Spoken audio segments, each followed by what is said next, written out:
i ognjište svoje,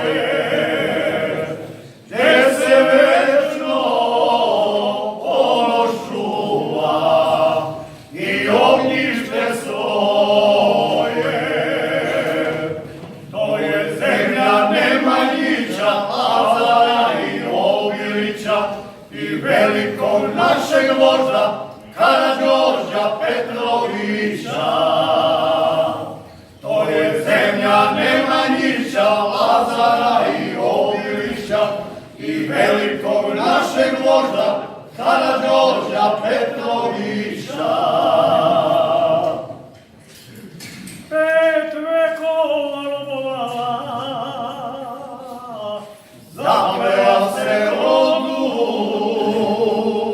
da sačuva krsnu slavu, ponos i slobodu. Da sačuva krsnu slavu, ponos i slobodu. U Topoli krajobleca veliki se junak rodi, rodio se Karađorđe da Srbiju oslobodi. U Topoli krajobleca veliki se junak rodi, rodio se Karađorđe da Srbiju oslobodi. u Podrinju kraj Lodice Iz sela Tršića zablistalo slavno ime Vuka Karadžića.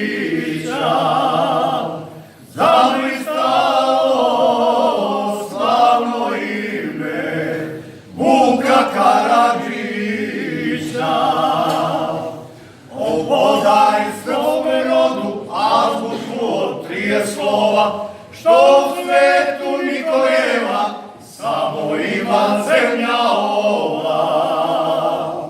O podajskom rodu azbuku od 30 slova, što u svetu niko nema, samo ima zemlja ova.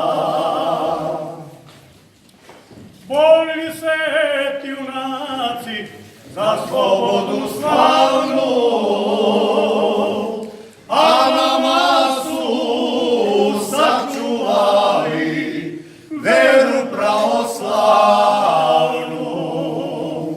A nama su sačuvali veru pravoslavnu. Neka im je večna slava što nam ponos sačuvaše i živote svoje dali za slobodu zemlje naše. Neka im je večna slava što nam ponos sačuvaše i živote svoje dali za slobodu zemlje naše.